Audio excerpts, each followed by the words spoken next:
इस दुनिया में कोई भी किसी का अपना नहीं है। अगर आपको भी लगता है कि इस दुनिया में सब कोई अपना है तो आप बिल्कुल गलत हो, क्योंकि जब आपको उन लोगों की ज़रूरत पड़ेगी तो कोई भी आपका साथ नहीं देगा। यह एक कड़वा सच है। आप लोग इसे जितना जल्दी अपने दिमाग में बैठा लो उतना ही आप लोगों के लिए अच्छा होगा। तो चलिए इस कहानी के जरिए पता करते हैं कि सच में कोई अपना है या नहीं।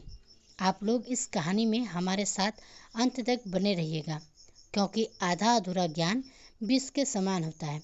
तो चलिए बिना समय बर्बाद किए हुए कहानी को शुरू करते हैं। बहुत पुराने समय की बात है। एक गांव में एक दुखी परिवार रहता था। उस परिवार में 7 लड़के और एक लड़की थी। उन 8 के माता पिता जल्द ही गुजर गए थे, तो बच्चों ने भी जल्दी ही अपनी अपनी जिम्मेदारियां समझ ली थी। शुरू में सबको गुजारा करने में काफ़ी परेशानियां हुई थीं, लेकिन समय के चलते चलते सब कुछ उन्हें आसान लगने लगा था। अब उन्होंने माता पिता के बिना जीना सीख लिया था। वह 7 भाई और एक बहन इस गांव में बड़े ही प्यार से मिलजुल कर रहते थे। दिन निकलते ही सातों भाई शिकार के लिए निकल जाते और बहन उसके लिए खाना पकाती थी और घर के बाकी के दूसरे कामकाज करते थे। भाई जब जंगल में वापस आते तो साथ में बड़े बड़े जानवर पक्षी को मारकर लाते। वह सातों भाई जो भी चीज़ लाते, बहन उनके मांस को बड़े ही चाव से पकाती थी और सब भोजन करके बड़ी ही तृप्ति का अनुभव करते थे। ऐसे ही दिन गुजर रहे थे।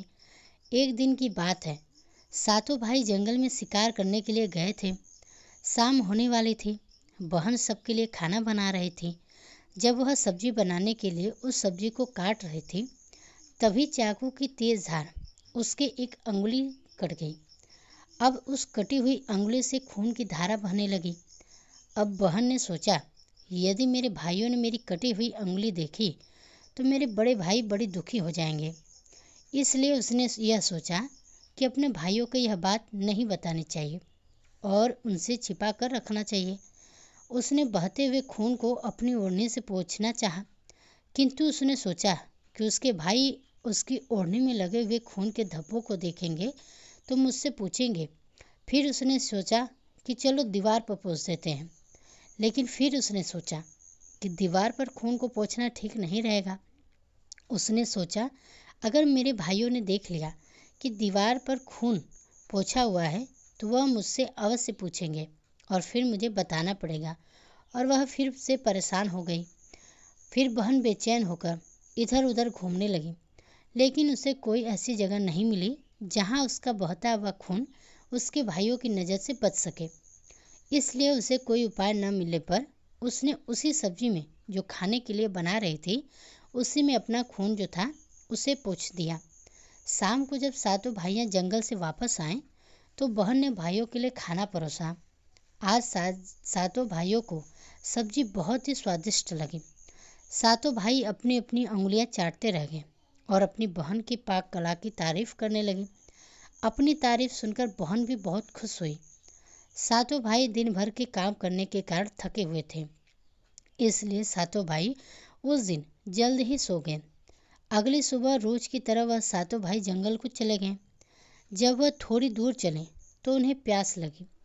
तभी पास की झील में सातों भाइयों ने पानी पिया और वहीं के पास के पेड़ के नीचे जाकर बैठ गए और बातें करने लगे कि रात के भोजन में बहन ने जो सब्जी बनाई थी वह बहुत ही स्वादिष्ट थी। सभी उसी सब्जी की चर्चा करने लगे। सातों भाइयों ने कहा, इतना स्वादिष्ट खाना तो हमने आज तक नहीं खाया। वह सातों भाई कहते हैं, आज घर चलकर इसके बारे में अपने बहन से ज़रूर पूछेंगे और जानकर रहेंगे कि सब्जी में उसने ऐसा क्या मिलाया था जिससे वह सब्जी इतनी स्वादिष्ट बनी थी। शाम को सातों भाई जब घर आए तो उन्होंने दोबारा अपनी बहन की पाक कुशलता की तारीफ करते हुए कहने लगे, हमारी प्यारी बहन, कल रात की सब्जी में तुमने ऐसा क्या मिलाया था?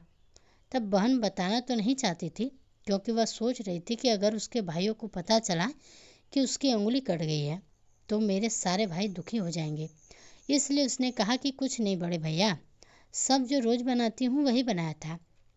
तो उसका बड़ा भाई कहने लगा, प्यारी बहन, तुम्हें आज बताना ही पड़ेगा और मैं जानना चाहता हूँ कि हमारी बहन ने इतनी स्वादिष्ट सब्जी कैसे बनाई। बड़ा भाई आगे कहता है, तुम्हें मेरी सौगंध है बहन, तो तुम्हें आज सच्चाई बतानी ही पड़ेगी। बड़े भाई का सब सम्मान करते थे, इसलिए बहन को भी अब सच बोलना पड़ा। उसने धीरे धीरे सारी बात बताते हुए कहा, भैया मेरी अंगुली कट गई थी, तो बस इतना सा अपना खून सब्जी में मिला दिया और ज़्यादा कुछ नहीं। मैंने सोचा कि आप लोगों को पता चलेगा तो आप दुखी होंगे, इसलिए मैंने अपने खून को सब्जी में मिला दिया। यह सुनकर 6 भाइयों के मन में सोचा, इसके खून की चंद बूंदें इतनी स्वादिष्ट हैं, तो इसका मांस कितना स्वादिष्ट होगा। रात के खाने के बाद सातों भाई सोने के लिए चले गए। सातों में फिर एक बात की चर्चा छिड़ गई। बड़ा भाई कहने लगा, अरे भाइयों, खून की कुछ बूंदें हमारी बहन की इतनी स्वादिष्ट हैं, तो सोचो उसके शरीर का मांस कितना स्वादिष्ट होगा। सबने बड़े भाई की हाँ में हाँ मिलाई, परंतु छोटे भाई को यह बात गलत लगी। उसने बड़े भाई की मान रखते हुए कुछ नहीं कहा और अगले दिन शिकार के लिए सातों भाई जाते हैं। उस समय सातों भाइयों ने योजना बनाई कि बहन को मारकर उसका मांस खाएंगे। बहन का मांस खूब स्वादिष्ट होगा। सातवें भाई को अपने बड़े भाई की योजना बिल्कुल भी अच्छी नहीं लगी। वह अपनी बहन को बचाने के लिए बेचैन हो गया। वह खुलकर इसका विरोध तो नहीं कर सकता था, क्योंकि 6 भाई एक तरफ थे। सभी भाइयों ने मिलकर एक टीले पर बांस के पत्तों का एक चबूतरा बनाया, जिसे चांद कहते हैं। उसकी योजना यह थी कि बहन को बहला फुसला कर यहाँ पर लेकर आएंगे और तीर मारकर अपनी बहन की हत्या कर देंगे और उसका स्वादिष्ट मांस खाएंगे। अगले दिन बड़े भाई ने अपने बहन से कहा, मेरी प्यारी बहन, अब तुम बड़ी हो गई हो और शादी के लायक हो गई हो। मैंने तुम्हारे लिए एक सुंदर वर की तलाश की है। आज हम उसको देखने जाएंगे और उसका घर भी देख कर आएंगे, इसलिए तुम भी हमारे साथ चलोगी। बहन शादी की बात से बहुत खुश हुई, तुरंत तैयार होकर भाइयों के साथ चलने लगी। चलते चलते जब बहन थक गई तो उसने अपने बड़े भाई से पूछने लगी, भैया मेरा ससुराल अब कितना दूर है। तब बड़ा भाई बोला, बस अभी कुछ ही देर तक हम पहुंचने वाले हैं। और बड़ा भाई बोला, वह देखो बहन, दूर से दिखाई दे रहा है। बड़ा भाई उसी टीले पर बने चांद को दिखाते हुए बोला, देखो मेरी प्यारी बहन, तुम्हारा ससुराल जहाँ तुम राज करेगी। यह सुनकर बहन आनंदित हो उठी। चांद पर पहुंचने के बाद बड़े भाई ने अपने छोटे भाइयों को आदेश दिया, अपनी बहन को एक रस्सी के सहारे बांस के खम्भे में बांध दो। सभी भाई मिलजुल कर जल्दी से बहन को बांधने लगे। बहन ने अपने सभी भाइयों को हत्यारे के रूप में देखकर उसका हृदय हाहाकार करने लगा। वह ईश्वर को याद करते हुए कहने लगी कि हे ईश्वर, अब तुम ही मेरा सहारा हो। मेरे सातों भाई मेरा हत्या करना चाहते हैं। इनमें से एक भी ऐसा नहीं है जिसके दिल में मेरे लिए दया और प्रेम हो। सातवें भाई को बहन की पुकार पर दया आ गई, परंतु 6 भाइयों का विरोध करने का साहस वह नहीं जुटा पाया। बहन को निर्ममता से बांधने के बाद बड़े भाई ने सबको बारी बारी से उस पर प्रहार करने का आदेश दिया। बड़ा भाई सबसे पहले हाथों में धनुष बाण लेकर जब अपनी बहन पर प्रहार करने को आगे बढ़ा, तब बहन भाई के सामने हाथ जोड़कर करुण स्वर में करने लगी, मारो मारो भैया, छाती में लक्ष्य करके तुम्हारा तीर जंगल को जाएगा। भैया मारो। इस कठोरता दिखाते हुए तीर चलाया, परंतु उसका निशाना तो अचूक था, परंतु आज विफल हो गया। उसके बाद अब दूसरा भाई तीर मारने का आया तो बहन ने उसके आगे भी हाथ जोड़कर वही करुण रूपी गीत गाया, उसका भी निशाना चूक गया। इसी तरह भाइयों ने बारी बारी से बहन की छाती को लक्ष्य करके तीर मारने की कोशिश की, परंतु बहन हर बार यही दोहरा रही थी। 6 भाई लक्ष्य भेदने में असफल रहे। अब 7वें भाई की बारी आई थी। उस 7वें भाई से 6 भाई करने लगे, पूरी ताकत से तीर चलाना और बहन को एक ही बार में मार देना। यदि तुम्हारा निशाना चूक गया तो तुम जिंदा नहीं बचोगे, हम सब तुम्हें मार देंगे। बहन ने छोटे भाई की जान बचाने के लिए अपनी जान न्यौछावर कर दी और अपने छोटे भाई को बचाने का निश्चय किया। वह ईश्वर से प्रार्थना करने लगी, हे ईश्वर, मेरे भाई का तीर मेरी छाती भेदने में सफल हो जाए। वह फिर करुण से गीत गाने लगी, मारो मारो भैया छाती में लक्ष्य करके, भैया छाती में लक्ष्य करके, तेरा तीर मेरे छाती भेद जाए।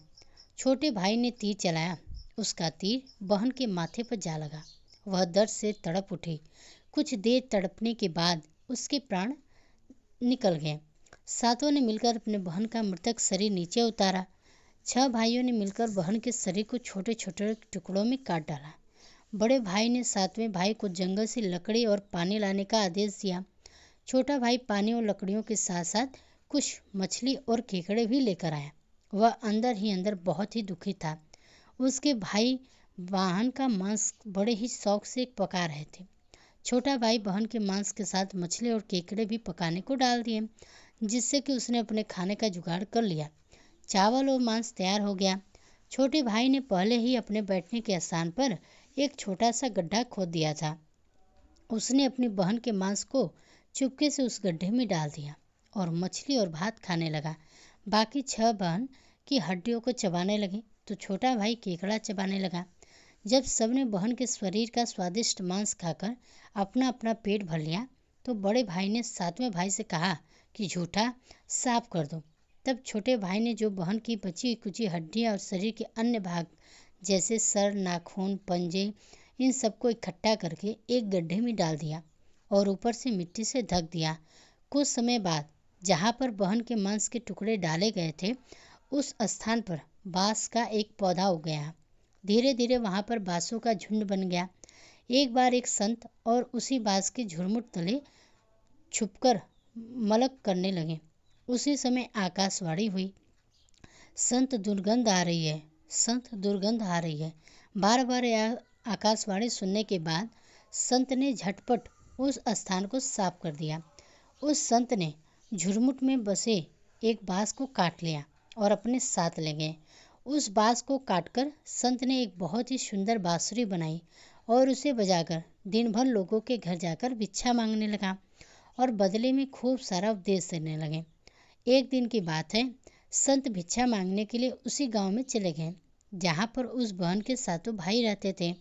जैसे ही वह संत बड़े भाई के द्वार पर गए, जैसे ही संत ने बांसुरी बजाना शुरू किया, उसमें से आवाज आई कि दुश्मन सबसे बड़ा नहीं, बाजो रे बांसुरी, बड़े भाई के घर नहीं बाजो रे बांसुरी। आगे बोली, दया प्रेम सब छोड़कर रिश्ते में यही दाग लगाया है, नहीं बाजो रे बांसुरी। इस तरह की करुण आवाज सुनकर बड़े भाई के पसीने छूटने लगे। उसने अपनी पत्नी से कहा कि इस योगी को तुरंत भिक्षा दो और यहाँ से विदा करो। उसकी पत्नी ने वही किया, योगी को तुरंत भिक्षा देकर विदा कर दिया। इसी तरह योगी बाबा बारी बारी से 6 भाइयों के द्वार पर गए। उनके घर जाते ही बांसुरी से स्वर गीत निकलने लगता। उन 6 भाइयों ने अपनी पत्नी को तुरंत बुलाकर कुछ भिक्षा देकर संत को विदा करने को कहा। उन 6 भाइयों के मन में डर समा गया कि कहीं अगर यह संत ज़्यादा देर तक रुका तो पोल खुल जाएगी। अपनी बहन की हत्या इन्होंने ही की है। अब अंतिम समय 7वें भाई के द्वार पर आया। जैसे ही वह योगी वहां पहुंचे, 7वां भाई अभी तक कुंवारा था और अकेले रहता था। जब योगी बाबा उसके द्वार पर उपस्थित हुए तो बांसुरी बोल उठी, बाजो रे बांसुरी, मेरे सबसे छोटे भाई के घर मेरे छोटे भाई के मन की बात में छुपा रखी थी। युग युग की वह बांसुरी बोली, यही है मेरे सबसे प्यारे भाई का घर।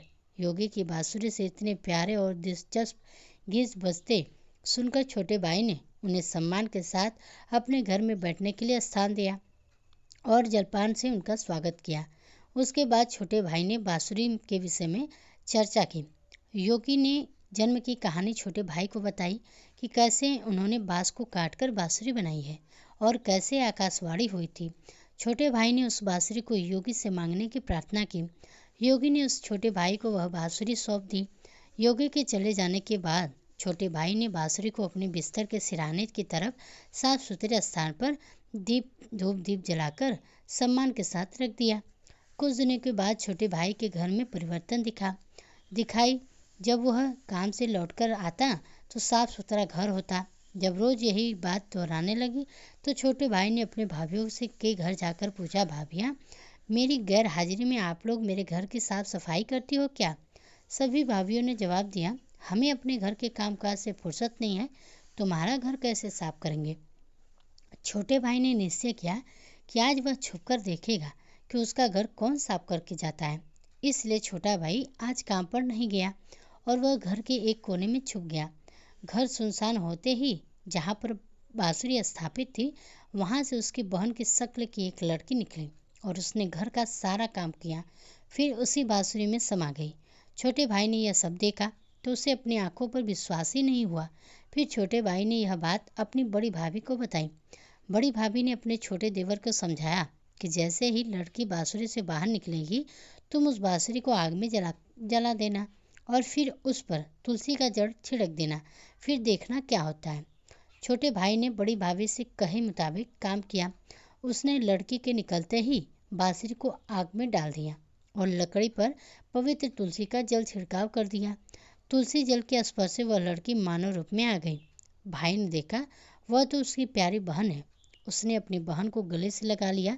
उसके बाद दोनों भाई बहन बड़े प्रेम से रहने लगे और बहन ने भाई को और भाई ने बहन को अपना लिया। खुशी से एक दूसरे के साथ रहकर वे जीवन यापन करने लगे। तो दोस्तों, यह एक कड़वा सत्य है कि इस दुनिया में कोई व्यक्ति किसी का सच्चा अपना नहीं होता। रिश्तों की मिठास और दोस्ती का बंधन अक्सर स्वार्थ से जुड़ा होता है। जब हम कठिनाइयों का सामना करते हैं तब हम देख सकते हैं कि हमारे आसपास कितने लोग वास्तव में हमारे साथ हैं।